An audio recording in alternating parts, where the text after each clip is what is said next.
अगली सुबह जैसे वादा किया गया था, मिस्टर अरमान फिर से बाजार आए। रमेश, हरीश और सलीम पहले से वहां खड़े थे, उम्मीद से भरे हुए। सूरज की रोशनी ने लंबी छायाएं बना दी थी। मिस्टर अरमान ने मुस्कुराते हुए उन्हें याद दिलाया कि वो कल भी आए थे और 400 मुर्गियां $30 प्रति मुर्गी की कीमत पर खरीदी थी। अब वो कहने आए हैं कि मांग और बढ़ गई है। इस बार उन्हें 500 मुर्गियां और चाहिए और वो आज ऑर्डर लेने आए हैं। उन्होंने कहा, मैं अब हर मुर्गी के $100 दूंगा और मुझे 500 मुर्गियां चाहिए। तीनों दुकानदारों की आंखें हैरानी और खुशी से चौड़ी हो गई। इतना अच्छा दाम उन्होंने कभी नहीं देखा था। एक ने तो खुशी में अपने हाथ भी मल लिए, लेकिन तभी उन्हें ध्यान आया कि उनके पास तो अब एक भी मुर्गी नहीं बची। कल ही उन्होंने अपनी सारी मुर्गियां मिस्टर अरमान को बेच दी थी। वे एक कोने में इकट्ठा होकर सोचने लगे कि इतनी सारी मुर्गियां अब कहां से लाएं। सौदा बहुत बड़ा था और वे इसे खोना नहीं चाहते थे। सलीम को पास के पोल्ट्री फार्म की याद आई। उसने इशारा करते हुए कहा, वहां पर मुर्गियां मिल सकती हैं। उसके चेहरे पर उम्मीद की झलक थी। बाकी दोनों ने भी उसकी बात पर ध्यान दिया। हरीश चौंकते हुए बोला, $80 में एक मुर्गी? इतना महंगा कौन खरीदेगा? तीनों थोड़े परेशान लग रहे थे। इतनी महंगी मुर्गियां खरीदकर बेचेंगे तो क्या फायदा होगा? उनके चेहरों पर चिंता साफ दिख रही थी। रमेश चुपचाप खड़ा था और कुछ सोच रहा था। उसने धीरे धीरे हिसाब लगाना शुरू किया। अगर हम $80 में खरीदे और $100 में बेचे।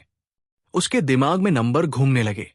फिर रमेश बोला, अगर हम $80 में खरीदते हैं और $100 में बेचते हैं तो हमें $20 का फायदा होगा। उसकी आंखों में चमक आ गई थी। उसने ये बात हरीश और सलीम को बताई।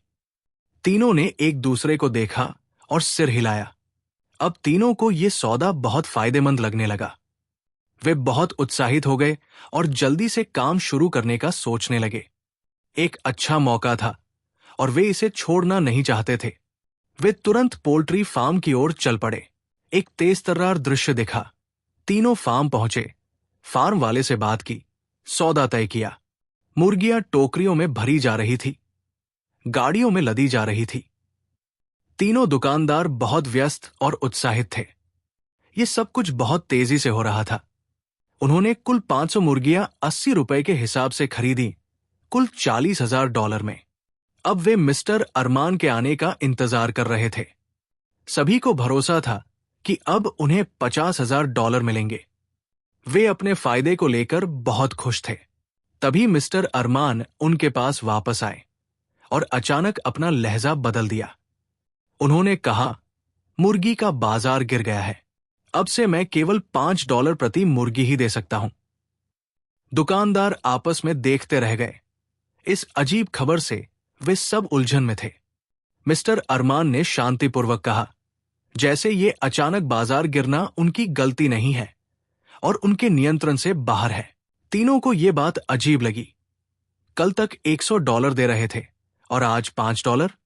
सलीम बोला, कुछ तो गड़बड़ है। हरीश धीरे से बोला, इतनी जल्दी कीमत कैसे गिर सकती है? रमेश का चेहरा गंभीर हो गया। मिस्टर अरमान बोला, बाजार बहुत बदल गया है, मैं भी नुकसान में हूं।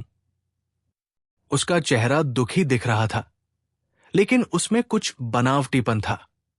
तीनों दुकानदार अब सोच में पड़ गए थे। अगर अब वे और मुर्गियां बेचेंगे तो उन्हें भारी नुकसान होगा। सलीम ने आखिरकार चुप्पी तोड़ी और बोला, मुझे तो शुरुआत से ही कुछ गड़बड़ लग रही थी। हरीश ने मुर्गियों की तरफ देखा और गहरी सांस ली।